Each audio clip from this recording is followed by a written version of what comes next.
way too. Bear with me, bro. Just bear with me for a second, because as I'm trying to get this, let's see how we can get this set up. You know what? I can do it. Let me do it. Let's go for it this way. And we're going to hear the story, a really, really cool story of Bob. Oh yeah. Okay. Good. Oh, good. Okay, I think we're all good, bro. I think we're all good. So how are you guys doing this morning? We're good. Are we on the air? Yeah, we're on. How can I get a little more volume from you? A little more volume. There you go. That's good. Yeah, I think. Is the volume all there? I think it is. That's good. Well, good morning to you both. Good morning, Louie. And happy anniversary, right? A week or so ago. Yeah. On what date? October 19th. October 19th. So let's talk a bit about, let's go way back if we can. And Bob, let's talk about you and I and how we got together and a little bit about your background. Mary Lyn, if you don't mind, sweetie, I should start with the lady, but I'm going with Bob first. No, because go ahead. Yeah. The first time I was on, I think it was April 2000, my book, Nowhere Man, the John Lennon bio, hadn't come out yet, but it was getting a lot of pre-publication press. And my publisher at the time, it was Soft Skull Press, they had set up a 15-minute interview, and 15-minute, the interview turned into like a 3-4 hour marathon. I just, kept going and going. And it was like this thing had been building up in me for 18 years, and I was like finally having the opportunity to express myself, and you just let me keep going. And in the ensuing 16 years, I must have been on your show 40, 50 times. Yeah, and the book, let's talk about the book. Okay. Your book, you were on because of? Yeah, my book, Nowhere Man, was coming out. See, here's and there it is. Yeah, I know it well. And the latest one just came out in, let's see, let me bring it up on my phone here. Yeah, there's the ebook that just came out. Cool, yeah. Everywhere ebooks are sold. But Nowhere Man had been floating around for 18 years. Nobody wanted to publish it. And then this little independent press in New York picked it up, and it just exploded. And it's been translated into all these different languages. And, 16 years down the road, knock wood, it's become like a cult classic. And again, all these different editions keep coming out. And I am forever grateful. Well, Pete, let's talk about again a little bit more about how the John Lennon book, Nowhere Man, the one you just showed, and how it came together when we talked. I mean, you had the diaries, you had. Right. Go ahead. Yeah, what happened in 1980? I'm told that in 2016 I could compare what happened to 1980 to WikiLeaks. That my friend Fred Seaman, we were friends in college, we were neighbors. He went to work for John Lennon in 1979, and they became close. For an assistant and a rock star, they became close. And after John was killed, actually from the first day he started on the job in 1979, he was telling me that we should write a book about John Lennon and his family. Went back with John and Yoko to the early 1960s, and that his family should have written the book years ago, and it was a family obligation to write a book. And pretty much from day one on the job, he was telling me everything that was going on with John and Yoko and Sean in the Dakota. This was when John was not talking to the press. He was, very isolated. He was going through his so-called house husband period. And this was going on for 2 years, and Fred was traveling with John. And in the summer of 1980, John decided he was going to return to the music business. And he started working on Double Fantasy, which came out in November 1980. And then in December, John was killed, and a couple of days later, Fred comes to me, and he says that when he was in Bermuda with John that summer, that John had told him that he had a premonition that he was going to die, and that if that should happen, that Fred should write the true story of his final days. And we went to work on the project, and the main thing that Fred gave me was John's diaries from the final 5 years. That's the thing that's comparable to WikiLeaks. Fred said that John said that he could do this. Yoko disagrees. I don't really know exactly where the truth lies, but when the diaries were given to me, I saw that I had the key to John's consciousness. I transcribed the diaries. That's where I compare it to WikiLeaks, that I had these amazing documents of historical value that came to me through questionable means, that I really, even after all these years, I don't know exactly where the truth lies. Fred is an unreliable narrator. Yoko Ono is an equally unreliable narrator. They, tell completely different stories. All I know is that I saw the diaries, I read them, I transcribed them. At a certain point, after I'd been working on this, Fred lost his mind, and he burglarized my apartment when I was out of town. He took everything I'd been working on, including the diaries, the transcripts, the manuscript for the book that I've been working on, and I was in a state of shock for a couple of weeks, and then I realized that I had portions of the diaries memorized. I started recreating them. Nobody wanted to publish it. 18 years later, somebody finally published it, and after 18 years of being called a liar and being told that what I did was worse than committing murder, I had a bestseller on my hands that 16 years later continues to sell, and it's a classic. And I'm very proud of the book, and I'm just very grateful that that people keep buying it and reading it. And over all these years, there's there was a lot of press for the book. I continue to get press on it, but there's two places in the world that kept on asking me to come back and do more. One was Proceso magazine in Mexico City, and the other was the Louie B. Free Show. Thanks, bro. I was fascinated by you. We bonded. We had a great time, and I do have to say this to you, that remember we don't have to belabor it, but let me do. I'm not sure if I did a disclaimer this morning. The Louie B. Free Radio Show, Brain Food from the Heartland, is an adult-oriented show intended for and only for a mature adult audience. Listener discretion is strongly advised. Okay. That being said, remember at the end of the book, when you read and you were like, I asked you to read the piece in the book that had the F word in it, and went back and forth, and that was I think the only time I had any FCC issue, and I remember responding. Are you guys hearing okay? Are you good? Yeah, we're fine. Okay. Yeah. I remember that I got with them or I wrote them back, and I said I felt it was part of the artistic content of the show. That's why I urged you to it's my responsibility, obviously not yours, to read that, and never heard from them again. So that was, by the way, the station ownership and management were very relieved that it didn't go any further than that. But we had a blast. Go ahead. It wasn't 2 a.m. It was the middle of the afternoon. It was I was either right. It was probably the afternoon. I was either doing mornings or afternoons.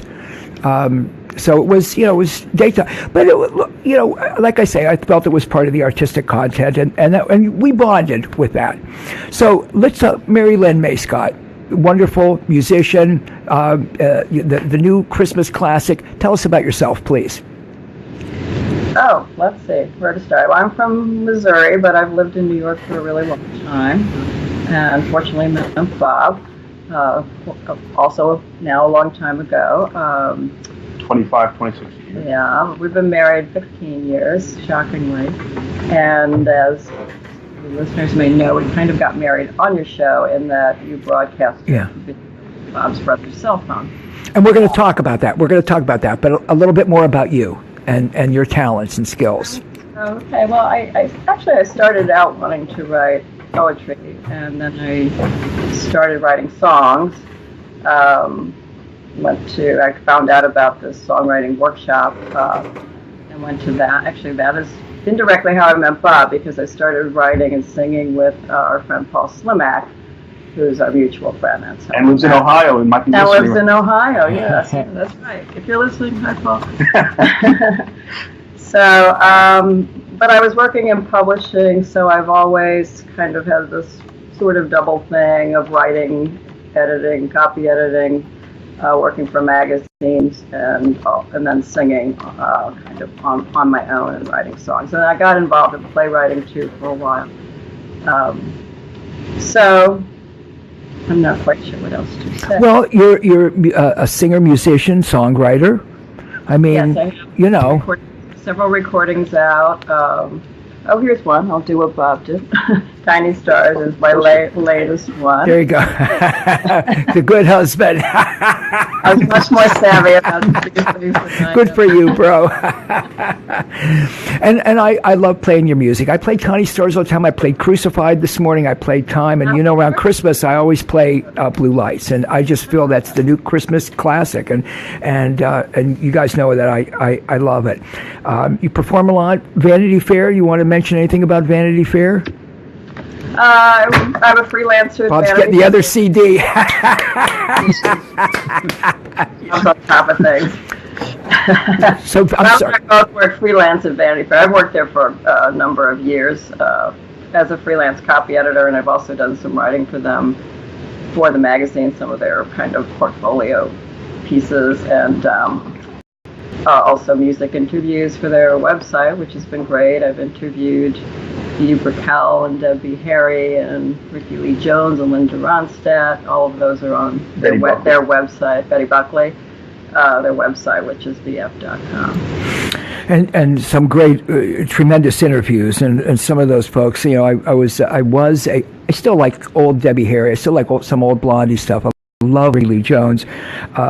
So let's talk about let's go back 15 years, if we can, to a little bit about pre 9/11, your relationship, because again, that leads up to, I don't want to say why you got married. You guys love each other very much. You're a wonderful couple, but what was going on with you guys, say summer of 2001? Oh, that's when, summer of 2001. Well, I was working for a music website. Oh, that's right. Yeah. And which was a dream job. Sadly, it folded after about a year, I think partly because of 9/11. But I was working for a music website, and Bob, you were working? No, I wasn't working. No, you were freelance. You were writing. Point, I had dropped out of the workforce. You were working on Beaver Street. Yeah, I would. I had Nowhere Man was out there. It was being published in various places, and I started writing Beaver Street, and I was working on that over the summer, and just adjusting to my life of not having to show up in an office every day, and just being a full-time writer, which is really what I wanted to do with my life, and I was finally doing it. Right. So that's what was going on. We both had dream jobs, briefly. Yeah. Yeah, you both had dream jobs at that time, and relationship-wise, what plans? Thinking about getting married? Just gonna stay living together? Do you want to expound on that a little bit? Yeah, we've been living together pretty much since 1990. I mean, we're living together in a large studio apartment, so I guess we got along well enough that we could live in this small space together, and had been doing that for some time, and we were fine. We weren't really thinking about marriage, but part of what happened was, and I don't mean to sound unromantic, because it was a very romantic experience once we did it, but the initial impetus for me was Bob was paying for insurance, and I had this job where suddenly, he could get insurance through me, and it just seemed ridiculous not to take advantage of that. And then when 9/11 happened, I was a little concerned about what might happen in an emergency. I wanted to make sure we would be legally responsible for each other. There wouldn't be any question about that. So that was really kind of the impetus of it. And then it just kind of took on this whole other wonderful aspect. So how about if we talk about the 9/11, the day of 9/11, do you want to, Mary Lyn, what was going on with you that day? We were both home with that job that I had. I worked at home sometimes. And, just kind of in my sweats, and I think Bob too, and we were just sort of starting our day. You were at the desk. I was sitting on the couch right here, except it was a different couch, and I was, doing something on my laptop, and she was probably writing one of her columns. She had I think it was a 3-time-a-week column, right? Twice a week. Twice a week. And we were sitting here, and we just heard this incredibly loud noise, an airplane flying over the house. And I've told the story on the show before that we were on a flight path of planes either taking off or landing at LaGuardia, which is really not that close to here, but we were still on the flight path, and it would get annoyingly loud, enough to drown out the TV kind of loud. But this one was just like, the whole apartment was shaking. It sounded like, the plane was like right over the roof, which it was. And I just said, this is unacceptable. I got to find somebody to complain to. I cannot tolerate noise like this. And then we heard what sounded like... Brother called. No, that wasn't till afterwards. Yeah, we heard a muffled crash, which was the sound of the plane hitting the first tower. This was the first plane. And it sounded like a car crash, and we were looking out the window to try to figure out what was going on. The apartment looks north. We can see the Empire State Building, but, we couldn't see downtown where the World Trade Center is. And I had a question for my brother, the one whose phone you used to broadcast the wedding. And I tried calling him, and I couldn't get through. All the circuits were busy. And I finally got through, and he said, "Why aren't you watching TV?" And I said, "What do you mean, why aren't I watching TV? I got, work to do. I'm not watching TV." And he turned on the TV, and we saw what happened, that the first plane had hit, I guess, the South Tower. And, then we realized that was the plane that flew over the house, that had, just totally rattled everything. And do you remember what? I don't know what you could possibly think, because again, I remember seeing I was with a guy that I had been meeting with, and we were alerted to put the TV on and watch the second plane. But I hate to say what was going through your heads. Do you remember what your thoughts were? I remember being on the elevator for some reason, and our neighbors saying, we don't know if it could just be an accident. And I think people were a little reluctant to come to the conclusion of a terrorist attack. There were unthinkable then, right, Mary Lyn? I'm sorry for interrupting you. I mean, who would have thought that a plane hitting a building was an intentional act at that point? That reminds me of when there were a lot of things going on, but at some point we walked over to 7th Avenue where we could see the towers very clearly, and there was a group of people there. Somebody was videotaping. We couldn't. I sort of just remember it was a beautiful day, as people often pointed out. I kind of remember the building sort of shimmering. You couldn't really see what was happening, but I remember somebody videotaping, and this other woman got hysterical and said there were people dying there, and that was like, oh my God, I just wasn't thinking of that. I just wasn't clear on what was going on. And when we walked back to our apartment, someone yelled out a window, "They hit the Pentagon too." And I thought he was joking. I said to Bob, that's really kind of a sick joke. Yeah. It just occurred to me that could be true, as well. Yeah, unthinkable, unimaginable, right, at the time. And go ahead, Bob. From standing on Varick Street, we saw debris coming off the towers, and we realized later that the debris was people jumping. I mean, we just, didn't realize it at the time. And, what was happening, it was just like so beyond anything we had known or experienced that we couldn't process it. It never occurred to us that the towers were going to collapse. I don't even think when we were standing there, we realized it was an airliner, that I was thinking it just must have been a small plane or something like that. And then we returned to the building, and then I forget how we found out. I looked at the window. But somebody said, there's a truck bomb outside, and we had to evacuate. I looked out the window, and I saw all these people running out into the street. And I said, I think we better get out of the building. Something's going on. And then when we went outside, someone said that to us, that they had found they thought there was a truck that was just kind of in the middle of the street, across the avenue from us, with the doors open, and somebody said they think there might be a bomb in the truck.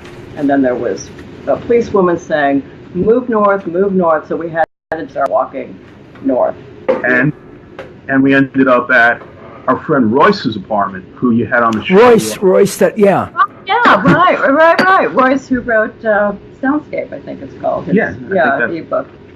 Right. Yes, we ended up at their apartment because we didn't quite know where to go. They were very sweet. They let us take showers. Well, I mean, you had to be terrified, because again, it was everything so chaotic and not knowing. Again, I still think there's things we don't know, but I mean, at that point, it had to be unbelievable chaos for you guys. Yeah, it was. And we stayed there for a few hours. I forget at one point the towers collapsed, but I think by the time we got to Royce's house, they had collapsed. He had seen it. We hadn't seen it, and we stayed there for a few hours, and then we somehow figured out it was safe to go back to our house, which is about a mile from ground zero, which they hadn't started calling it yet. And we were just happy to see that the building was still standing. And, from that point on, I mean, we were living in an area that was barricaded, and you needed identification to get north of Canal Street or south of 14th Street. And also the air was really, really bad. Some people wore masks. It was very strange in that you would be walking, say in our neighborhood, and it would be fine, and then you turn a corner and there would be that acrid smell again. But being assured, no problem, this is not going to affect your health. But later on it was found. We've learned different. Actually, at that time, Bob he still had his apartment up in Washington Heights, which we could have gone to, but we chose to stay here once we were assured the air was all right. And that smell persisted through early December, I think, and we left the air conditioner on pretty much the whole time. It got trashed from all the stuff that was floating in the air. We got money from the government to buy a new air conditioner, a new vacuum cleaner, and 2 of these big air filters. That's how close we were. And there was one point where I wanted to go down below Canal Street just to see what was going on. I'm not sure that was a great idea because, the air was just so foul. But one afternoon, a couple of days later, I walked down below Canal Street, and it was like something out of a science fiction movie. There were all these National Guardsmen standing around, and they were wearing gas masks, and they were heavily armed. And the air was like there was haze hanging in the air. There were no people around. I had to go. I found it was barricaded off, so I kind of took this circuitous route through Chinatown and came around, and I was able to get in that way. And I just kind of walked around there for a few minutes, breathing the air, bad idea, and just taking in this post-apocalyptic scene that the only living things that I saw were the soldiers in gas masks with their weapons.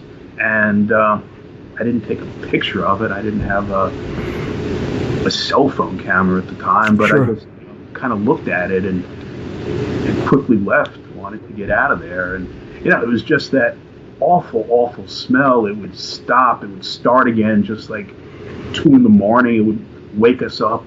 And it finally dissipated probably early December. And there was dust covering everything for quite a long time.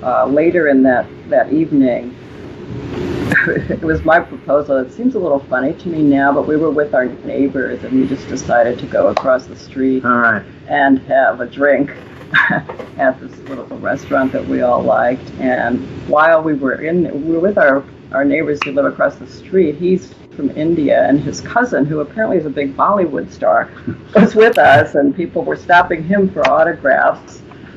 Just a little touch of weird, surreal. Yeah, I'll bet. While we were in the restaurant, a fireman came in, and he was covered in dust. And he just went up to the bar and asked for a beer. I guess he was finally off duty. And I still remember that he paid for his beer, because I remember thinking, wait a minute, he shouldn't have to pay for his beer. How very strange the bartender's taking his money. But we were just all a little bit shell-shocked. Rock, yeah, I'll bet. I mean, and didn't know what to think at the time. I mean, in my mind now, he's sort of larger than life. I don't know that he was really a particularly large man, but it was just sort of riveting, when he walked in the door. So I'm talking. We're good. We're still good. That keeps popping up. I don't know why. The internet. I don't know what that is, but I keep seeing that too. So I'm talking with Mary Lyn Maiscott and Bob Rosen. They had their 15th anniversary recently, and they're live from New York. I've got to ask you guys this: when you see where.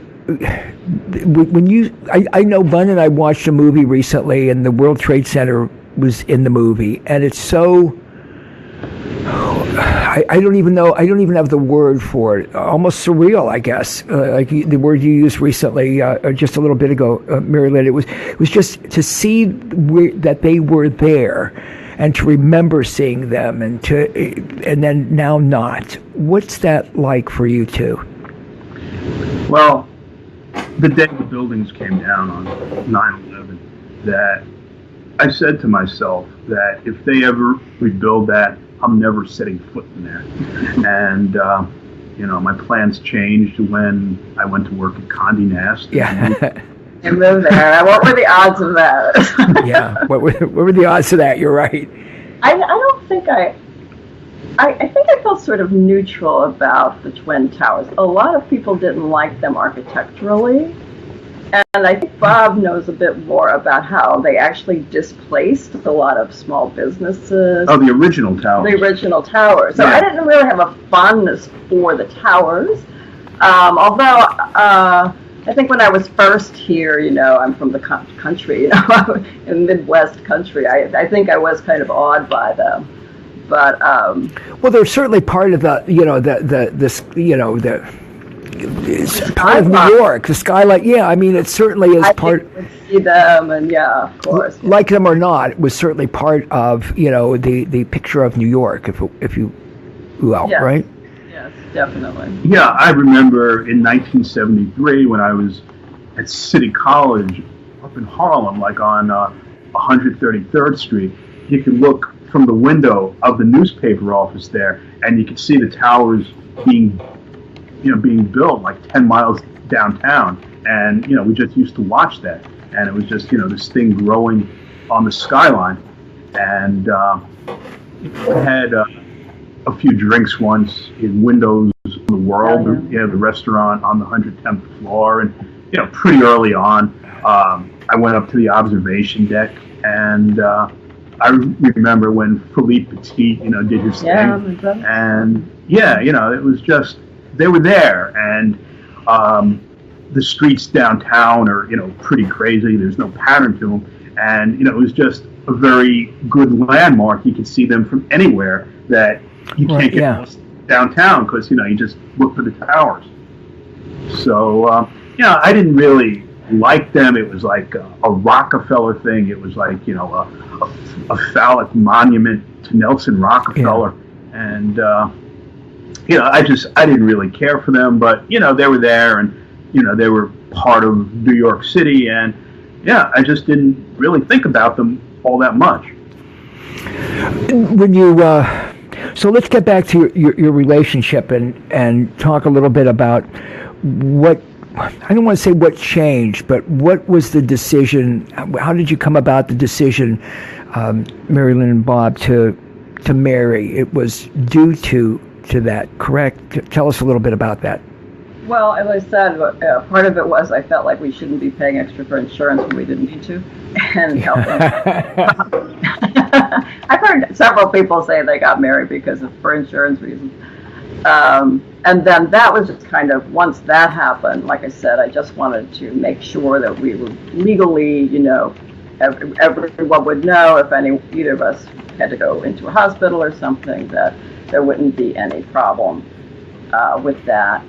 And we decided to do it very quickly, and really, we're just kind of thinking of it as a practical thing. And so, I know what it was.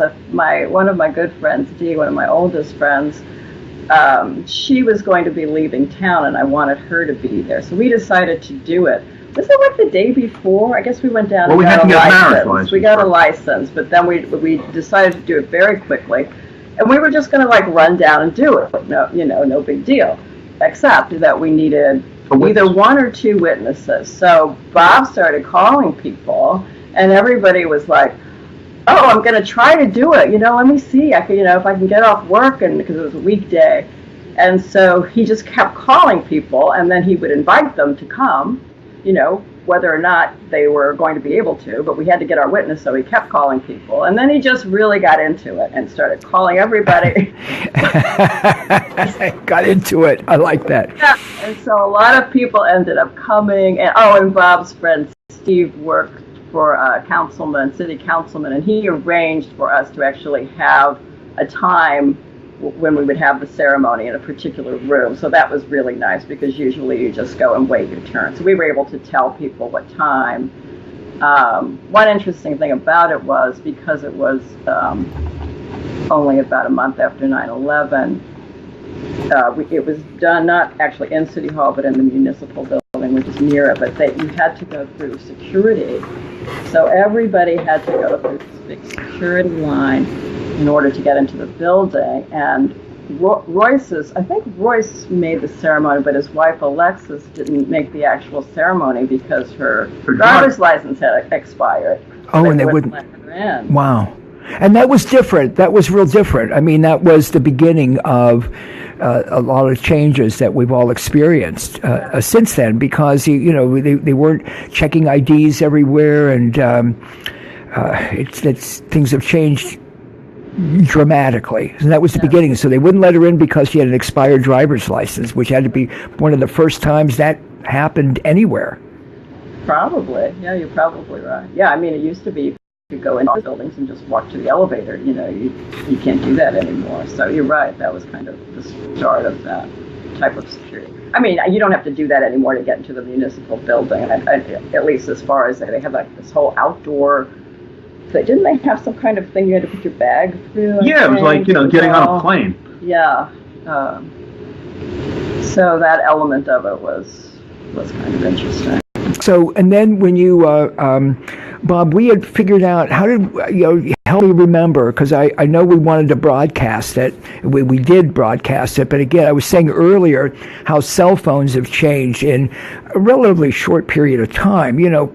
Some young people now certainly don't have that recollection. I mean, they weren't smartphones. They were literally a cell, a mobile communication, a mobile phone, period, and the costs were much different, because I was saying, when now you can get unlimited service for, I don't know, $40-$50 a month or whatever, the discounted ones, $35 a month, and I remember there were roaming charges and things, because when I would go to Ashtabula to do the show, which was a 90-minute drive from home, my cell bill was usually anywhere from $175 to almost $200 a month, because roaming charges, things were dramatically different.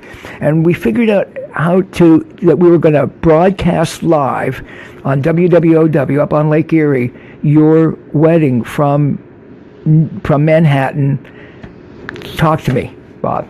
Jerry, I think, had the first cell phone maybe I ever saw. For business. He's a lawyer and he needed it for his business. So, yeah, I was just lucky that he was there with that phone. Or he was able to do that. He was the guaranteed witness. He came, he witnessed. He had the phone.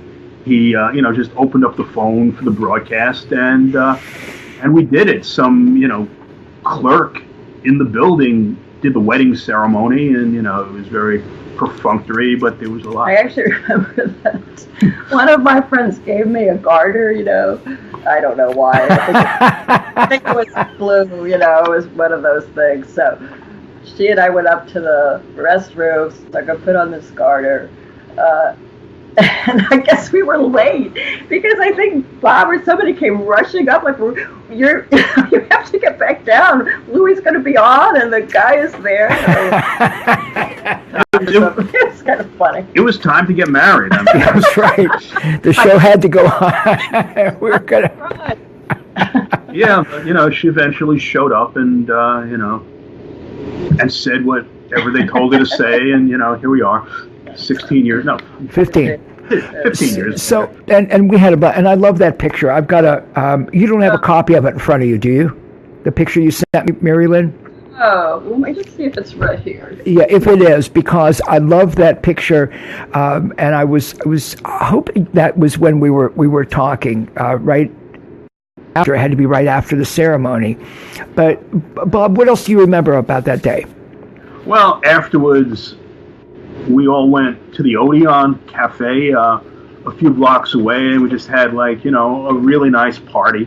And then we didn't go on our honeymoon immediately after. I forget what happened. We decided we were going to do a brief honeymoon in Montauk, which is one of our favorite places, and we were able to get there a couple of days later, and we stayed at this nice house on the ocean. A B&B, I think it was, and we just had a really pleasant day out in Montauk. Here's the picture. Okay, now that picture, Mary Lyn, tell me I love that picture, and I love what you wrote on Facebook.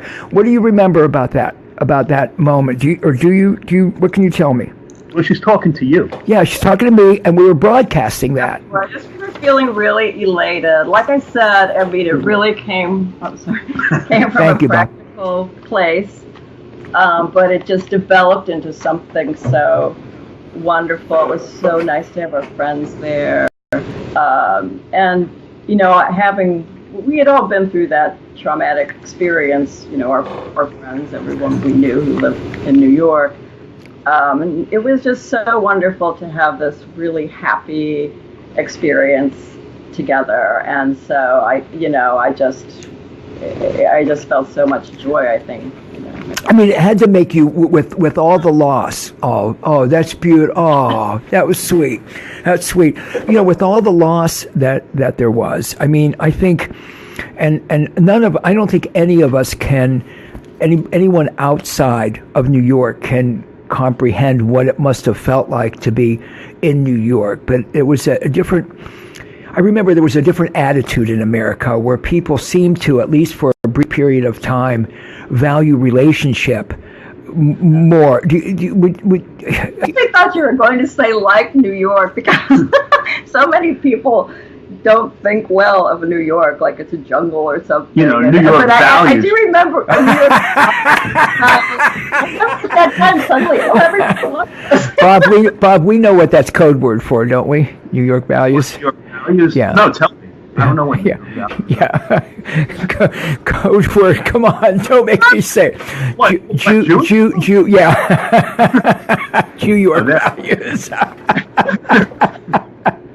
Yeah, we know about them. Let's not.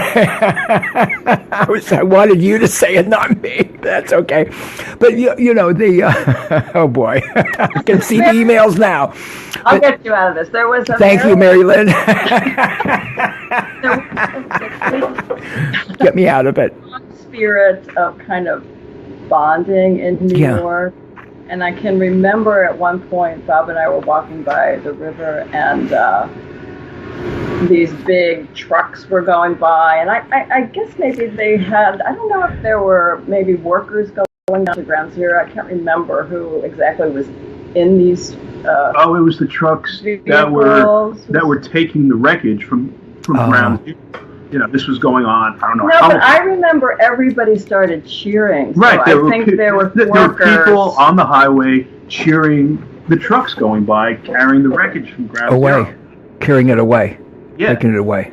A way of recognizing, the people that were doing all of that work. So there was a lot of that kind of, people trying to give. I tried to give blood, but it was like, no, we don't need any more.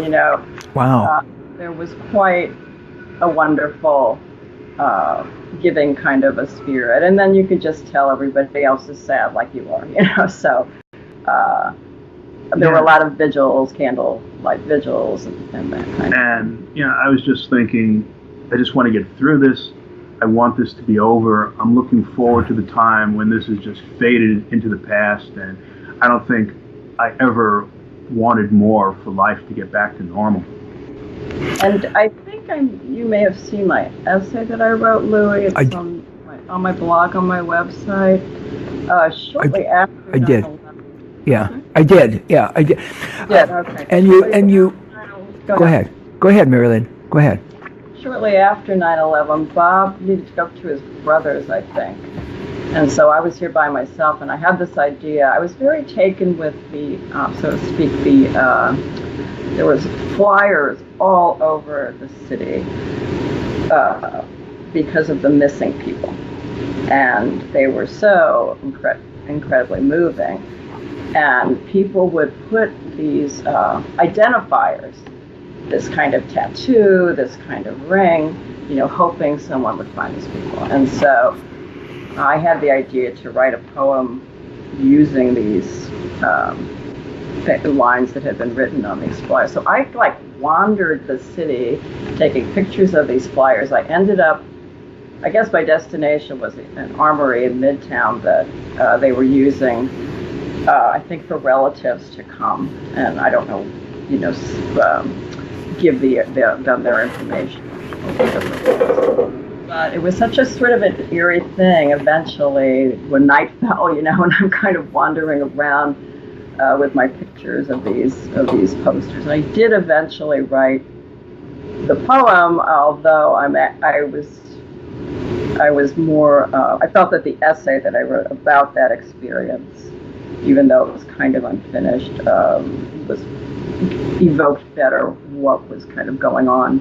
At least me, at that time and with that experience. So the past 15 years, when again, and I think I remember how people were even, here in Ohio, in the heartland, whatever you call it, I'm sure the rest of America, I think people were nicer to each other for a while because it was a shared tragedy. It was, I think we all, you felt it much closer, but it was an attack on us, U.S. However people viewed it, and I just remember, I guess, a different sense of camaraderie in America that's long gone, but people felt more unified at that point. For the last 15 years for you guys, as we get close to 9/11, how is it for you two? Let me just leave that very open-ended. You mean every time there's... Every year as it gets close, because again, it's also close to your anniversary, but 9/11 obviously comes first. What's that? Is it anything for you? Does it feel, and if so, how? Yeah, actually, I had a weird experience, not this past 9/11, but the year before, where I was on my way to work and I just had a panic attack. It was the day before September 10th. I just started hyperventilating. I saw the tower. It's like I'm walking down. I just went to work. I'm walking down to the tower, and I see it, and I just started hyperventilating. I kind of had to grab onto this tree so I wouldn't fall down. That startled me that happened to me. I was not expecting that. But that's because I was going to the tower, as we call it. Other years, it kind of varies. Of course, I always think about it. Sometimes it affects me more than other times. I think more about it than other times.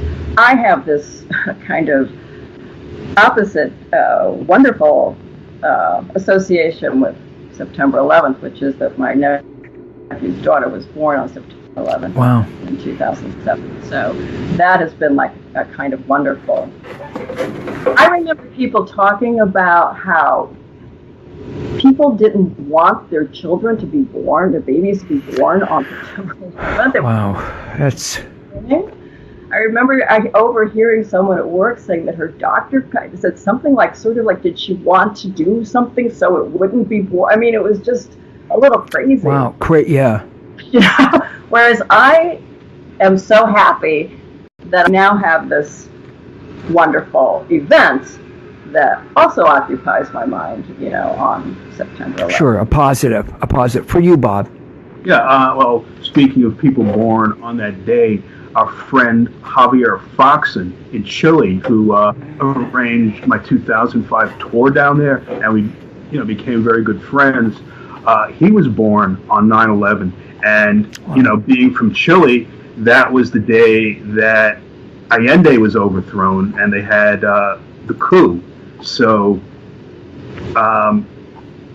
he has his own association with it, and when we were down there, he took us on the tour of the presidential palace and like the door that they took Allende out of, and it's just a whole other thing, for Chile, which is a country that has, totally embraced my work, and I have, very good feelings toward the country. But as far as 9/11 here, that, I work there now, and like I said, I was saying 16 years ago that if they ever rebuild that building, I'm never setting foot there.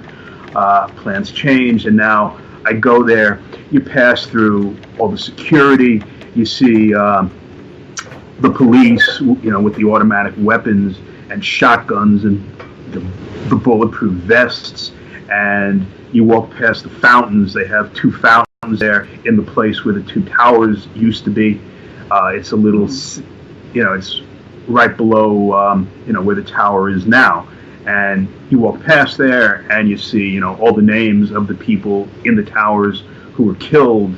They're, inscribed on the edge of the tower. And, just like all the tourists taking their pictures and, posing with the tower, and people, the names are carved out, and people put like flowers and poems into the names and things like that. And it's just like, every day that I work there, I see this, I experience it.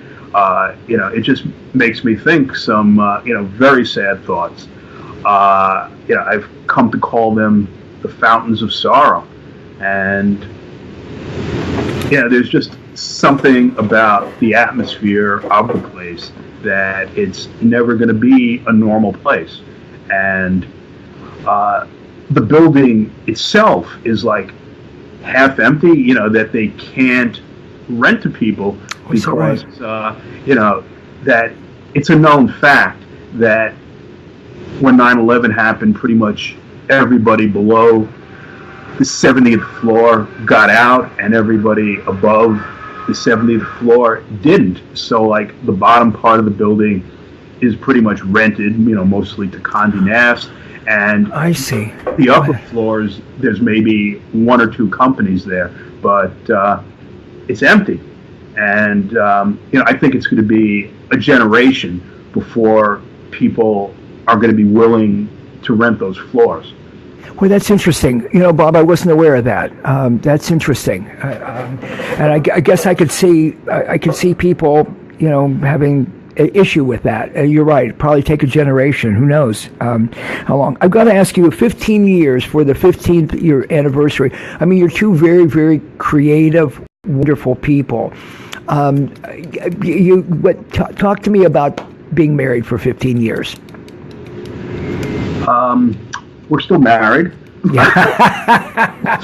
Come on, 15 years is a good start, bro. I think he's still married to me partly because I'm his editor, and he's got an in-house editor, and the same here. Oh, you guys love each other, Mary Lyn. I'm not gonna get that. That's you. Oh, come on, you two. I mean, look at some of the pictures.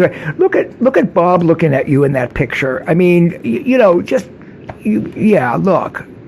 Look at that face. Look at it. Look how excited, how happy he is. Look how happy you guys are. And you're a very loving, wonderful couple, and you're together a lot. You're not.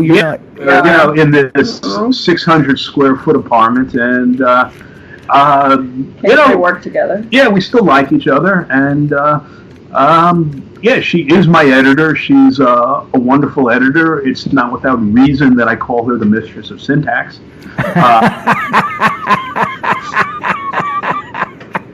But is it having your wife as your editor, and knowing, because years ago I worked with my wife, and we were literally together 24 hours a day, and other than, again, I don't want to be crude, other than going to the bathroom, and we were together we made dinner together, we made breakfast, we drove together to the station, we were together all the time. There can be, it can, and when you've got somebody that you love, trust, and admire that is critiquing you, you've really got to, I think, have a solid foundation for that type of relationship. I mean, she's your editor.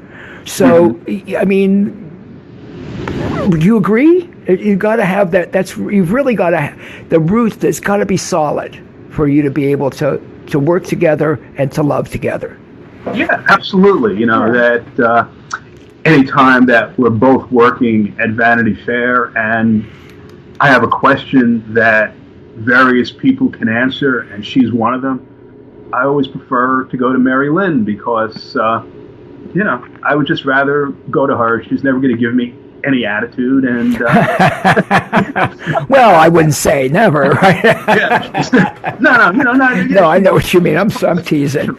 And, I think we're used to working with each other now, where one of us comments on the other's work, but there might be a little resistance at first, but we respect each other's expertise. Yeah. So I think we've that's pretty smooth. Yeah, her feedback on my books and my articles, my stories, whatever, it's always, I might resist it at first, but after thinking about it, I come to realize she was right, goddammit.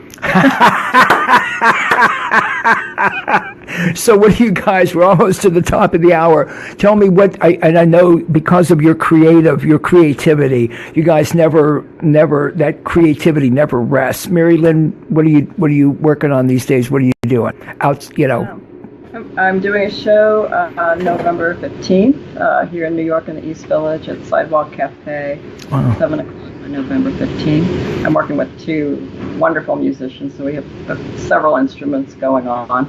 And I also am going to release a new digital single soon. It's almost ready, but not quite. So okay, I should be watching for it soon, right? I will certainly let you know. It's called Angel Tattooed Ballerina. I'm very excited about it. As am I. Bob, you? I have a new agent who is still trying to sell Bobby in Nazi land. I love it. I love Bobby in Nazi land. Yeah, one day, as with all my books, they take forever to write. They take forever to sell.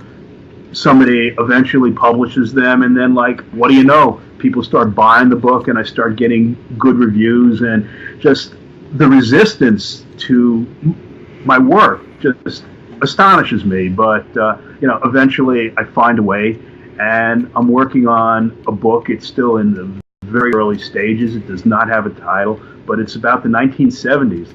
And I've been immersing myself in the 1970s.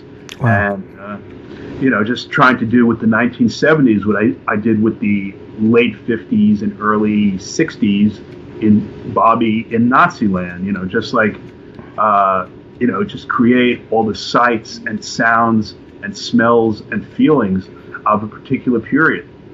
Well, I've got to tell you, I love you guys. You're wonderful. I was so honored 15 years ago to be able to broadcast your wedding on those antiquated cell phones that were always nice and clear, though. They always had a clear signal. And I'm so grateful for you spending this hour with me this morning. You guys are just, I wish I could come up to the screen and pull you guys through and give you a hug. I appreciate you guys very much. Thanks, both of you. Thanks. Thank you so much, Louie. It's always a thrill to be on. Indeed. Love you guys. Video. I mean, this is video. How about this? Like Louie TV. Yeah, like Louie TV. Thank you both very much. They are wonderful. I love both of them. Oh boy, let's get that off the screen very, very much. And Bob Rosen, Mary Lyn Maiscott, and here is Mary Lyn's song "Time."